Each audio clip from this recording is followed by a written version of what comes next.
ਜਗਤ ਜਲੰਦੇ ਨੂੰ ਉਤਾਰਦੇ ਹੋਏ ਸੱਚੇ ਪਾਤਸ਼ਾਹ ਧੰਨ ਸ਼੍ਰੀ ਗੁਰੂ ਨਾਨਕ ਦੇਵ ਸਾਹਿਬ ਜੀ ਮਹਾਰਾਜ ਇੱਕ ਨਗਰ ਵਿੱਚ ਗਏ ਜਿੱਥੇ ਸਾਰੇ ਹੀ ਠੱਗ ਵਸਦੇ ਸਨ। ਉਸ ਨਗਰ ਵਿੱਚ ਜਿਹੜਾ ਕੋਈ ਪਰਦੇਸੀ ਆਉਂਦਾ ਸੀ ਉਸ ਨੂੰ ਮਾਰ ਮੁਕਾਉਂਦੇ ਸਨ ਤੇ ਉਸ ਦਾ ਧਨ ਪ੍ਰਾਪਤ ਕਰ ਲੈਂਦੇ ਸਨ। ਉਹਨਾਂ ਦੇ ਉਧਾਰ ਵਾਸਤੇ ਸਤਿਗੁਰੂ ਜੀ ਨੇ ਅਚਰਜ ਹੀ ਕੌਤਕ ਰਚ ਲਿਆ। ਭਾਈ ਬਾਲਾ ਜੀ ਨੂੰ ਜ਼ਰੀ ਦੇ ਸੁੰਦਰ ਬਸਤਰ ਪਹਿਨਾ ਦਿੱਤੇ ਤੇ ਭਾਈ ਮਰਦਾਨਾ ਜੀ ਨਾਲ ਹੀ ਸਨ। ਸਤਿਗੁਰਾਂ ਦਾ ਪ੍ਰਤਾਪੀ ਚਿਹਰਾ, ਪ੍ਰਭਾਵਸ਼ਾਲੀ ਮਸਤਕ ਚਮਕ ਰਿਹਾ ਸੀ। ਨਵੇਂ ਤੇ ਕੀਮਤੀ ਬਸਤਰ ਸਤਿਗੁਰੂ ਜੀ ਨੇ ਪਹਿਨੇ ਹੋਏ ਸਨ, ਜਿਵੇਂ ਕੋਈ ਮੁਕਲਾਵਾ ਲੈਣ ਜਾ ਰਿਹਾ ਹੋਵੇ। ਸ਼ਾਮ ਦੇ ਵਕਤ ਸੱਥ ਵਿੱਚ ਬੈਠੇ ਠੱਗਾਂ ਦੇ ਕੋਲ ਦੀ ਲੰਘਣ ਲੱਗੇ।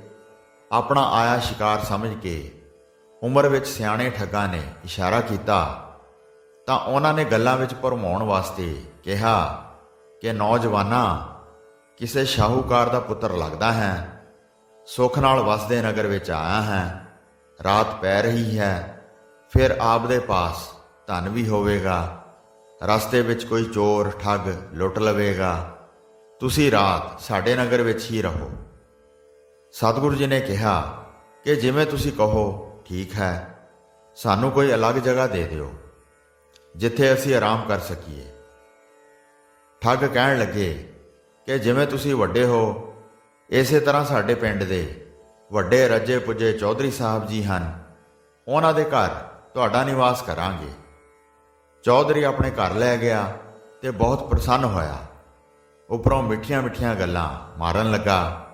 ਬਾਕੀ ਦੇ ਠੱਗ ਵੀ ਨਾਲ ਘਰ ਤੱਕ ਆਏ ਤੇ ਕਹਿਣ ਲੱਗੇ ਕਿ ਇਹਨਾਂ ਦੇ ਮਸਤਕ ਦੀ ਜੋਤ ਬਹੁਤ ਜਗਦੀ ਹੈ, ਇਹਨਾਂ ਪਾਸੋਂ ਬਹੁਤ ਸਾਰਾ ਧਨ ਪ੍ਰਾਪਤ ਹੋਵੇਗਾ। ਤੇ ਚੌਧਰੀ ਨੂੰ ਕਹਿਣ ਲੱਗੇ ਕਿ ਰਾਤ ਸਮੇਂ ਇਹਨਾਂ ਤਿੰਨਾਂ ਨੂੰ ਮਾਰ ਦਵੀਂ ਤੇ ਧਨ ਆਪਣੇ ਕੋਲ ਰੱਖ ਲਵੀਂ ਤੇ ਕੱਲ ਨੂੰ ਅਸੀਂ ਹਿੱਸਾ ਵੰਡ ਲਵਾਂਗੇ, ਜਿਸ ਤਰ੍ਹਾਂ ਪਹਿਲਾਂ ਅਸੀਂ ਕਰਦੇ ਹਾਂ। ਐਵੇਂ ਕਹਿ ਕੇ ਸਾਰੇ ਆਪਣੋ ਆਪਣੇ ਘਰਾਂ ਨੂੰ ਚਲੇ ਗਏ। ਰਾਤ ਪੈ ਗਈ। ਚੌਧਰੀ ਵੀ ਸੌਂ ਗਿਆ। ਗੁਰੂ ਜੀ ਅੰਮ੍ਰਿਤ ਵੇਲੇ ਜਾਗੇ ਤੇ ਇਸ਼ਨਾਨ ਕਰਕੇ ਨਿਤਨੇਮ ਕਰਨ ਤੋਂ ਬਾਅਦ ਸੂਰਜ ਚੜ੍ਹਨ ਤੋਂ ਪਹਿਲਾਂ ਹੀ ਚੱਲ ਪਏ। ਪਿੰਡ ਵਾਲੇ ਤੇ ਚੌਧਰੀ ਸਭ ਸੁੱਤੇ ਪਏ ਸਨ। ਸਤਿਗੁਰੂ ਜੀ ਨੇ ਐਸੀ ਮਾਇਆ ਰਚ ਦਿੱਤੀ ਕਿ ਇਹਨਾਂ ਸੁੱਤਿਆਂ ਨੂੰ ਜਾਗ ਹੀ ਨਾ ਆਈ ਤੇ ਇਹਨਾਂ ਸੁੱਤਿਆਂ ਨੂੰ ਛੱਡ ਕੇ ਸਤਿਗੁਰੂ ਜੀ ਅੱਗੇ ਨਿਕਲ ਗਏ। ਅਜੇ ਕੁਝ ਕੁ ਮੀਲ ਦੂਰ ਗਏ ਸਨ ਕਿ ਠੱਗ ਜਾਗੇ ਤੇ ਚੌਧਰੀ ਦੇ ਘਰ ਜਾ ਕੇ ਆਪਣਾ ਹਿੱਸਾ ਵੰਡਾਉਣ ਲਈ ਪੁੱਛਣ ਲੱਗੇ ਕਿ ਰਾਤ ਵਾਲੀ ਸਾਮੀ ਦਾ ਕੀ ਬਣਿਆ। ਚੌਧਰੀ ਹੈਰਾਨ ਹੋ ਕੇ ਕਹਿਣ ਲੱਗਿਆ ਕਿ ਮੈਂ ਤਾਂ ਸੁੱਤਾ ਹੀ ਰਹਿ ਗਿਆ, ਪਤਾ ਹੀ ਨਹੀਂ ਚੱਲਿਆ ਕਿ ਕਦੋਂ ਤੇ ਕਿੱਧਰ ਚਲੇ ਗਏ। ਦੂਸਰੇ ਠੱਗ ਇਸ ਚੌਧਰੀ ਦੇ ਕਹਿਣ ਤੇ ਵਿਸ਼ਵਾਸ ਨਾ ਕਰਨ ਤੇ ਕਹਿਣ ਲੱਗੇ ਕਿ ਤੂੰ ਬਹੁਤ ਧਨ ਪ੍ਰਾਪਤ ਕਰਕੇ ਲਾਲਚ ਕਰ ਰਿਹਾ ਹੈ, ਪਰ ਤੇਰੇ ਪਾਸ ਅਸੀਂ ਆਪਣਾ ਹਿੱਸਾ ਨਹੀਂ ਛੱਡਾਂਗੇ। ਇਹਨਾਂ ਨੂੰ ਵਿਸ਼ਵਾਸ ਦਿਵਾਉਣ ਲਈ ਇਸਨੇ ਆਪਣੇ ਪੀਰ ਦੀ ਸਹੁੰ ਖਾਧੀ। ਜਦੋਂ ਉਸਨੇ ਆਪਣੇ ਪੀਰ ਦੀ ਸਹੁੰ ਖਾਧੀ ਤਾਂ ਸਾਰਿਆਂ ਨੇ ਸੱਚ ਮੰਨਿਆ। ਸਾਰੇ ਮਿਲ ਕੇ ਸੋਚਣ ਲੱਗੇ ਤੇ ਚੌਧਰੀ ਨੂੰ ਕਹਿਣ ਲੱਗੇ ਕਿ ਤੇਰੇ ਕੋਲੋਂ ਜਿਉਂਦੇ ਕਿਵੇਂ ਚਲੇ ਗਏ? ਤੂੰ ਖਾਣੇ ਵਿੱਚ ਜ਼ਹਿਰ ਨਹੀਂ ਮਿਲਾਈ? ਚੌਧਰੀ ਕਹਿੰਦਾ ਹੈ ਕਿ ਜ਼ਹਿਰ ਤਾਂ ਮਿਲਾਉਂਦਾ ਜੇ ਉਹ ਖਾਣਾ ਖਾਂਦੇ। ਖਾਣਾ ਤਾਂ ਕੀ ਖਾਣਾ ਸੀ, ਦੁੱਧ ਵੀ ਨਹੀਂ ਪੀਤਾ, ਨਹੀਂ ਤਾਂ ਜ਼ਹਿਰ ਮਿਲਾ ਦਿੰਦਾ। ਸਿਆਣੇ ਠੱਗ ਕਹਿਣ ਲੱਗੇ ਕਿ ਝਗੜਾ ਛੱਡ ਕੇ ਉਹਨਾਂ ਨੂੰ ਲੱਭਣ ਦਾ ਯਤਨ ਕਰੋ। ਫਿਰ ਉਹਨਾਂ ਨੇ ਸਤਿਗੁਰਾਂ ਦੇ ਪਵਿੱਤਰ ਚਰਨਾਂ ਦੀ ਪੈੜ ਦੇਖੀ। 4 ਜਵਾਨ ਆਦਮੀ ਸ਼ਸਤਰ ਲੈ ਕੇ ਪਿੱਛੇ ਦੌੜੇ। ਉਧਰ ਸਤਿਗੁਰੂ ਜੀ ਨੇ ਇੱਕ ਦੋ ਵਾਰੀ ਪਿੱਛੇ ਮੁੜ ਕੇ ਦੇਖਿਆ ਤਾਂ ਭਾਈ ਮਰਦਾਨੇ ਨੇ ਪੁੱਛਿਆ ਕਿ ਮਹਾਰਾਜ ਜੀ, ਪਿੱਛੇ ਕੀ ਦੇਖਦੇ ਹੋ? ਗੁਰੂ ਜੀ ਨੇ ਕਿਹਾ ਕਿ ਮਰਦਾਨਿਆਂ, ਨਿਰੰਕਾਰ ਦੇ ਹੁਕਮ ਵਿੱਚ ਇਸ ਨਗਰ ਦਾ ਇੱਕ ਕਾਰਜ ਹੈ। ਇਤਨੇ ਨੂੰ 4 ਠੱਗ ਸ਼ਸਤਰ ਲੈ ਕੇ ਗੁਰੂ ਜੀ ਦੇ ਨੇੜੇ ਆ ਪਹੁੰਚੇ। ਦਬਕਾ ਮਾਰ ਕੇ ਕਹਿਣ ਲੱਗੇ ਕਿ ਠਹਿਰ ਜਾਓ, ਸਾਡੇ ਘਰੋਂ ਧਨ ਚੁਰਾ ਕੇ ਕਿੱਥੇ ਚੱਲੇ ਹੋ? ਜੋ ਕੁਝ ਤੁਹਾਡੇ ਕੋਲ ਹੈ ਸਾਨੂੰ ਦੇ ਦਿਓ, ਤੁਹਾਨੂੰ ਜਿਉਂਦੇ ਨਹੀਂ ਛੱਡਣਾ। ਇਹ ਸੁਣ ਕੇ ਭਾਈ ਮਰਦਾਨਾ ਜੀ ਘਬਰਾ ਗਏ ਤੇ ਕਹਿਣ ਲੱਗੇ ਕਿ ਮਹਾਰਾਜ ਜੀ, ਇਹਨਾਂ ਨੂੰ ਉਡੀਕਦੇ ਪਏ ਸੀ, ਹੁਣ ਇਹਨਾਂ ਤੋਂ ਕਿਵੇਂ ਬਚਾਂਗੇ? ਤਾਂ ਸਤਿਗੁਰਾਂ ਨੇ ਕਿਹਾ ਕਿ ਭਾਈ ਬਾਲਾ ਜੀ, ਮਰਦਾਨਾ ਜੀ, ਵਾਹਿਗੁਰੂ ਵਾਹਿਗੁਰੂ ਕਹੋ, ਕਰਤਾਰ ਭਲੀ ਕਰੇਗਾ। ਇੰਨੀ ਦੇਰ ਨੂੰ ਠੱਗ ਕੋਲ ਆ ਗਏ। ਗਰੀਬ ਨਿਵਾਸ ਸਤਿਗੁਰਾਂ ਨੇ ਪੁੱਛਿਆ ਕਿ ਕੀ ਕਾਰਨ ਹੈ, ਤੁਸੀਂ ਸਾਡੇ ਮਗਰ ਸ਼ਸਤਰ ਲੈ ਕੇ ਕਿਉਂ ਦੌੜ ਰਹੇ ਹੋ? ਤਾਂ ਕਹਿਣ ਲੱਗੇ ਕਿ ਰਾਤ ਤਾਂ ਤੁਸੀਂ ਬਚ ਗਏ, ਪਰ ਹੁਣ ਤੁਹਾਨੂੰ ਨਹੀਂ ਛੱਡਾਂਗੇ। ਇਹ ਸਾਡੀ ਰੀਤ ਹੈ, ਧਨ ਖੋ ਕੇ ਜਿਉਂਦੇ ਨਹੀਂ ਛੱਡਦੇ। ਜੇ ਜਿਉਂਦੇ ਛੱਡੀਏ ਤਾਂ ਹੋ ਸਕਦਾ ਹੈ ਤੁਸੀਂ ਕਿਤੇ ਫਰਿਆਦ ਆਦਿ ਕਰੋ, ਇਸ ਲਈ ਮਰਨ ਲਈ ਤਿਆਰ ਹੋ ਜਾਓ। ਮਹਾਰਾਜ ਜੀ ਕਹਿਣ ਲੱਗੇ ਕਿ ਸਾਡੀ ਇੱਕ ਇੱਛਾ ਹੈ, ਉਹ ਪੂਰੀ ਕਰ ਦਿਓ। ਹਜ਼ੂਰ ਕਹਿਣ ਲੱਗੇ ਕਿ ਜੇਕਰ ਸਾਨੂੰ ਮਾਰਨਾ ਹੈ ਤਾਂ ਸਾਡੇ ਸਰੀਰਾਂ ਦੇ ਸੰਸਕਾਰ ਜ਼ਰੂਰ ਕਰ ਦੇਣਾ, ਕਿਤੇ ਐਵੇਂ ਨਾ ਸੁੱਟ ਜਾਇਓ। ਸਤਿਗੁਰਾਂ ਦੇ ਦਰਸ਼ਨ ਕਰਕੇ ਅਤੇ ਜੋ ਆਪਣੇ ਕੰਨਾਂ ਦੁਆਰਾ ਗੁਰੂ ਜੀ ਦੇ ਬਚਨ ਸੁਣੇ ਤਾਂ ਇਹਨਾਂ ਠੱਗਾਂ ਦੇ ਮਨ ਵਿੱਚ ਕੁਝ ਕੁ ਦਇਆ ਪੈਦਾ ਹੋ ਗਈ ਤੇ ਆਪਸ ਵਿੱਚ ਗੱਲਾਂ ਕਰਦੇ ਹਨ ਕਿ ਚਲੋ ਇਹਨਾਂ ਦੀ ਇਹ ਗੱਲ ਮੰਨ ਲਓ। ਇਉਂ ਕਹਿ ਕੇ ਗੁਰੂ ਜੀ ਤੋਂ ਪੁੱਛਦੇ ਹਨ ਕਿ ਤੁਹਾਡੇ ਸਰੀਰਾਂ ਦਾ ਸੰਸਕਾਰ ਅੱਗ ਤੋਂ ਬਿਨਾਂ ਕਿਵੇਂ ਕਰਾਂਗੇ, ਕਿਉਂਕਿ ਅੱਗ ਤਾਂ ਨੇੜੇ ਦਿਸਦੀ ਹੀ ਨਹੀਂ। ਉਸ ਵੇਲੇ ਗੁਰੂ ਜੀ ਨੇ ਦੂਰ ਬਲ ਰਹੀ ਇੱਕ ਪਾਪੀ ਪੁਰਸ਼ ਦੀ ਚਿਖਾ ਵੱਲ ਇਸ਼ਾਰਾ ਕੀਤਾ ਤੇ ਕਿਹਾ ਕਿ ਉੱਥੋਂ ਜਾ ਕੇ ਅੱਗ ਲਿਆਓ। ਉਹਨਾਂ ਚੌਹਾਂ ਵਿੱਚੋਂ ਦੋ ਅੱਗ ਲੈਣ ਲਈ ਚੱਲ ਪਏ ਤੇ ਦੋ ਹੱਥਾਂ ਵਿੱਚ ਸ਼ਸਤਰ ਫੜ ਕੇ ਸਾਵਧਾਨੀ ਨਾਲ ਪਹਿਰੇ ਤੇ ਖੜ ਗਏ। ਚਿਖਾ ਤੋਂ ਅੱਗ ਲੈਣ ਜਾਂਦਿਆਂ ਰਸਤੇ ਵਿੱਚ ਭਿਆਨਕ ਸ਼ਕਲਾਂ ਵਾਲੇ ਇੱਕ ਆਦਮੀ ਨੂੰ ਬੰਨ੍ਹ ਕੇ ਕੁੱਟ ਰਹੇ ਸਨ। ਉਹਨਾਂ ਤੋਂ ਛੁਪ ਕੇ ਉਹ ਦੋਵੇਂ ਚਿਖਾ ਤੋਂ ਅੱਗ ਲੈਣ ਲਈ ਅਗਾਂਹ ਨੂੰ ਤੁਰ ਪਏ। ਚਿਖਾ ਤੋਂ ਅੱਗ ਲੈ ਕੇ ਵਾਪਸ ਮੁੜੇ ਤਾਂ ਦੇਖਿਆ ਕਿ ਉਹੀ ਆਦਮੀ ਪਾਲਕੀ ਤੇ ਚੜ੍ਹਿਆ ਹੋਇਆ ਸੁਖ ਆਰਾਮ ਨਾਲ ਜਾ ਰਿਹਾ ਹੈ। ਡਰਦਿਆਂ ਡਰਦਿਆਂ ਨੇ ਨੇੜੇ ਹੋ ਕੇ ਪੁੱਛਿਆ ਕਿ ਸੁਖ ਪਾਲਕੀ ਉੱਪਰ ਕੌਣ ਜਾ ਰਿਹਾ ਹੈ? ਪਹਿਲਾਂ ਕੁੱਟਮਾਰ ਹੋ ਰਹੀ ਸੀ, ਹੁਣ ਬਹੁਤ ਆਰਾਮ ਨਾਲ ਜਾ ਰਿਹਾ ਹੈ।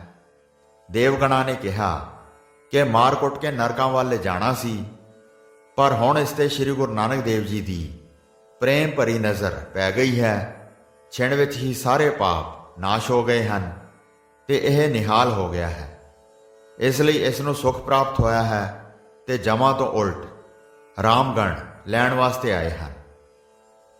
ਰਾਮਗਣਾਂ ਨੇ ਦੱਸਿਆ ਕਿ ਇਸ ਦੇ ਉੱਪਰ ਹੁਣ ਸ੍ਰੀ ਗੁਰੂ ਨਾਨਕ ਸਾਹਿਬ ਜੀ ਦੀ ਦ੍ਰਿਸ਼ਟੀ ਪੈਣ ਕਾਰਨ ਇਹ ਪਾਪੀ ਤੋਂ ਪਵਿੱਤਰ ਹੋ ਗਿਆ ਹੈ। ਉਹਨਾਂ ਨੇ ਪੁੱਛਿਆ ਕਿ ਸ੍ਰੀ ਗੁਰੂ ਨਾਨਕ ਦੇਵ ਜੀ ਕੌਣ ਹਨ? ਤਾਂ ਰਾਮਗਣਾਂ ਨੇ ਕਿਹਾ ਕਿ ਜਿਨ੍ਹਾਂ ਦਾ ਸੰਸਕਾਰ ਕਰਨ ਲਈ ਤੁਸੀਂ ਅੱਗ ਲੈਣ ਆਏ ਹੋ। ਰਾਮਗਣਾਂ ਦੇ ਕੋਲੋਂ ਇਸ ਪ੍ਰਕਾਰ ਸੁਣ ਕੇ ਚੋਰ ਬਹੁਤ ਹੈਰਾਨ ਹੋਏ ਤੇ ਆਪਣੇ ਜੀਵਨ ਉੱਤੇ ਲਾਹਣਤਾਂ ਪਾਉਣ ਲੱਗੇ ਤੇ ਉੱਥੋਂ ਦੌੜ ਕਰਕੇ ਗੁਰੂ ਸਾਹਿਬ ਜੀ ਦੇ ਚਰਨਾਂ ਉੱਪਰ ਆਣ ਡਿੱਗੇ। ਦੂਜੇ ਦੋਵੇਂ ਦੇਖ ਕੇ ਬਹੁਤ ਹੈਰਾਨ ਹੋਏ, ਕਹਿਣ ਲੱਗੇ ਕਿ ਇਹ ਕੀ ਕਾਰਨ ਹੈ। ਉਹਨਾਂ ਨੇ ਰਸਤੇ ਵਾਲਾ ਸਾਰਾ ਪ੍ਰਸੰਗ ਉਹਨਾਂ ਨੂੰ ਸੁਣਾ ਦਿੱਤਾ। ਦੋਹਾਂ ਨੇ ਸਤਿਗੁਰੂ ਜੀ ਦੇ ਪਾਵਨ ਚਰਨ ਫੜੇ ਤੇ ਬੇਨਤੀ ਕੀਤੀ ਕਿ ਹਜ਼ੂਰ, ਅਸੀਂ ਪਾਪੀ ਹਾਂ, ਸਾਡੀ ਰੋਜ਼ੀ ਬਹੁਤ ਘਿਰਨਾਯੋਗ ਹੈ। ਬਿਨਾਂ ਸੋਚੇ ਸਮਝੇ ਜੀਵਾਂ ਨੂੰ ਮਾਰ ਕੇ ਖੋਹਦੇ ਰਹੇ। ਹੁਣ ਸਾਡੇ ਪਾਪ ਬਖਸ਼ੋ, ਜਿਵੇਂ ਉਸ ਪਾਪੀ ਨੂੰ ਤਾਰਿਆ ਹੈ ਉਵੇਂ ਸਾਨੂੰ ਵੀ ਤਾਰ ਦਿਓ। ਇਹਨਾਂ ਨੇ ਬੇਨਤੀ ਕੀਤੀ ਕਿ ਜਿਵੇਂ ਉਹ ਚਿਖਾ ਵਾਲੇ ਪਾਪੀ ਨੂੰ ਤਾਰਿਆ ਹੈ, ਹੁਣ ਆਪ ਜੀ ਸਾਨੂੰ ਸਾਡੇ ਨਗਰ ਵਾਲਿਆਂ ਨੂੰ ਕਿਰਪਾ ਕਰਕੇ ਤਾਰ ਦਿਓ। ਤੁਹਾਡੀ ਸਮਰੱਥਾ ਦਾ ਸਾਨੂੰ ਪਤਾ ਨਾ ਹੋਣ ਕਰਕੇ ਅਸੀਂ ਆਮ ਮਨੁੱਖ ਸਮਝ ਕੇ ਆਪ ਜੀ ਦੀ ਬੇਅਦਬੀ ਕਰ ਬੈਠੇ। ਆਪ ਜੀ ਦਾ ਬਿਰਧ ਬਖਸ਼ਿੰਦ ਹੈ, ਕਿਰਪਾ ਕਰਕੇ ਸਾਨੂੰ ਬਖਸ਼ ਲਓ। ਤਾਂ ਪਰਉਪਕਾਰੀ ਸਤਿਗੁਰੂ ਜੀ ਇਹਨਾਂ ਨਾਲ ਨਗਰ ਵੱਲ ਨੂੰ ਤੁਰ ਪਏ। ਜੈਸਾ ਕਿ ਇੱਕ ਵਿਦਵਾਨ ਸੱਜਣ ਨੇ ਲਿਖਿਆ ਹੈ, ਬੁਰੇ ਨਾਲ ਬੁਰਾਈ ਕਰਨੀ, ਮੁਆਫ ਕਰਨ ਕਈ ਸਿਆਣੇ, ਬੁਰੇ ਨਾਲ ਫਿਰ ਨੇਕੀ ਕਰਨੀ, ਇਹ ਗੁਰੂ ਨਾਨਕ ਜਾਣੇ।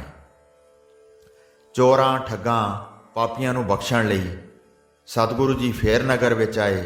ਸਾਰੇ ਨਗਰ ਨਿਵਾਸੀਆਂ ਨੂੰ ਇਹਨਾਂ ਚਾਰਾਂ ਠੱਗਾਂ ਨੇ ਦੱਸਿਆ ਕਿ ਅਸੀਂ ਆਹ ਕੁਝ ਵੇਖ ਕੇ ਆਏ ਹਾਂ। ਇਹਨਾਂ ਦੇ ਕਰਮ ਜਾਗੇ। ਇਹਨਾਂ ਨੂੰ ਜਿਉਂਦਿਆਂ ਨੂੰ ਹੀ ਜਮਦੂਤਾਂ ਦਾ ਭੈ ਐਸਾ ਜਾਪਣ ਲੱਗਾ।